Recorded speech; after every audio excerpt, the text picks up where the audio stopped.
name is Dickson Onsare, born and raised in Kenya. It's a beautiful country in East Africa. And currently I am a lifestyle counselor at Ucheepines. So my journey started in Kenya when my grandma was on her deathbed. And she had been struggling with esophageal problems. She would eat and have a hard time holding food down. So she finally got a right diagnosis from a young doctor who was about 27 years old. And my grandma told me, Dickson, I'd like you to be a physician like Julius. So that kept ringing in my mind because I did not want to be a physician at that time. So I decided to come to the US to pursue a college education. So I came to Arizona State University to pursue aeronautical engineering. So I ended up transferring to a community college in Kansas. And for 1.5 years, I still was bent in doing engineering. And everyone in my church kept telling me, Dickson, you need to join the healthcare field. You need to be a nurse. So I considered it, I prayed, and I finally changed my major to nursing. I did the prereqs and applied to nursing school. I was accepted in nursing school.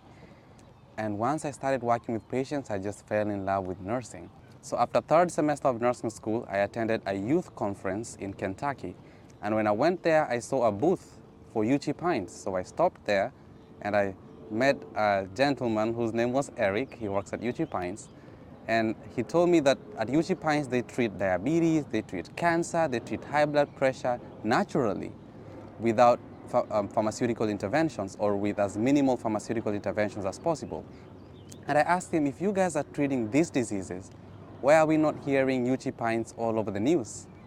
And Eric told me, you know, the system that works to deal with diseases or to heal diseases is not as lucrative as the other system of using a lot of medications. And that seed just rested in my heart. I could not argue with that fact, that for me to be able to help people with as least pharmaceutical intervention is not going to be as lucrative as if I help prescribe a lot of medications. Fast forward to my last semester of nursing school, the topic that we were studying was kidney failure. And in nursing school, we learned that when the kidneys are failing, you either help the patients to clean their blood by doing dialysis, or you prepare them for a kidney transplant. While we were learning this, my friend started having lower back pain. He went to the emergency room, he was diagnosed with kidney failure. So the doctor told him he needs to start dialysis as soon as possible. So I was a translator for him because he speaks French and Swahili. And I told him, hey, it's going to be very rough for you to still work and be on dialysis. So when my friend was diagnosed with kidney failure and the doctor had recommended that he needs to be on dialysis, my friend who was a Bible worker told me, Dickson, why don't you call Ucheepines and talk to a doctor, have a phone consultation? And I remembered that I had talked to Eric at the youth conference and he was working at Ucheepines. He was representing Ucheepines at the booth. So I called Ucheepines and the doctor gave me a lot of his time. We talked for about 2 hours. The doctor told my friend to change to a plant-based diet, to walk, exercise, drink a lot of water, be on a regular eating schedule. And he also prescribed a few herbs and supplements. So I went to the store and bought the herbs and supplements. They were $100. So I'm looking at the blood work. The blood work, his BUN was like 55, and it should be between 9 and 20. His creatinine was 5.5, and it should be between 0.6 and 1.2.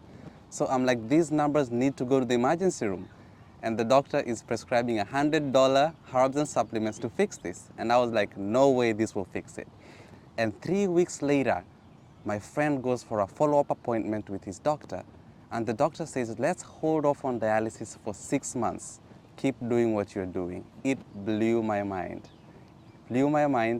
And I decided to apply to Ucheepines. And the Lord provided a way.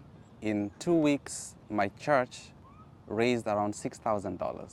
And I was able to completely move from Kansas to Ucheepines. And I started doing the first 6-month course called the Lifestyle Educator. And I learned so much about how to treat diseases naturally. Already I had done nursing, so this was a very good focus on how to treat the same diseases, but with simpler, more affordable ways that can be applied at home without needing as much interventions or as much orders from the doctors. I've seen a lot of healing miracles while being a medical missionary, but one that really stands out to me is a client that I was able to take care of, and he was a 77-year-old gentleman. He was diagnosed with colorectal cancer.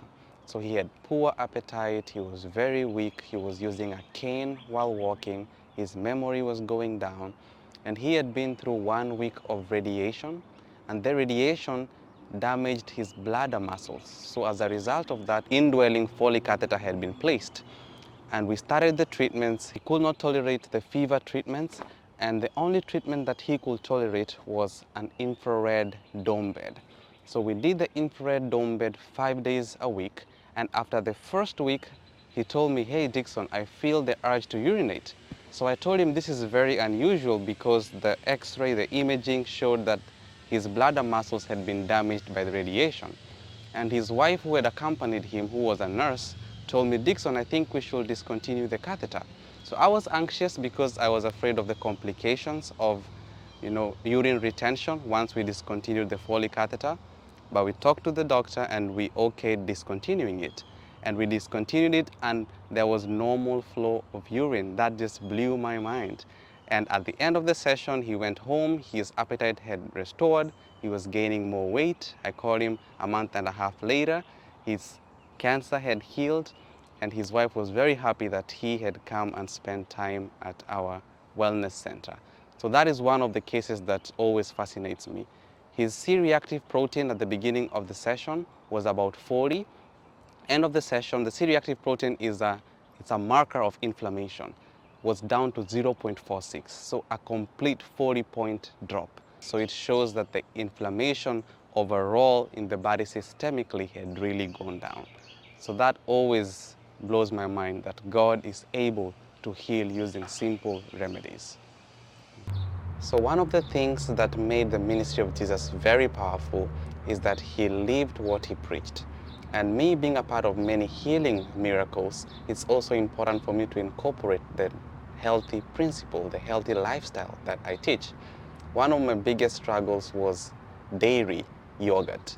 Every night, my dessert growing up was yogurt with a lot of sugar and cornbread. And when I learned that dairy, yogurt, and sugar clogs the brain and it causes a lot of inflammation, it makes the blood very sluggish, I told my mom, "Mommy, I learned that dairy, yogurt, and sugar is not good for the brain, so I'm not going to have the dessert again." And she said, "No way, you've been eating this every night growing up." But that night, I skipped my yogurt, my sweet yogurt. And the Lord gave me strength. I've not had that dairy yogurt again. But I also learned of other non-dairy yogurt options. Now when I go out for ice cream, I order something non-dairy.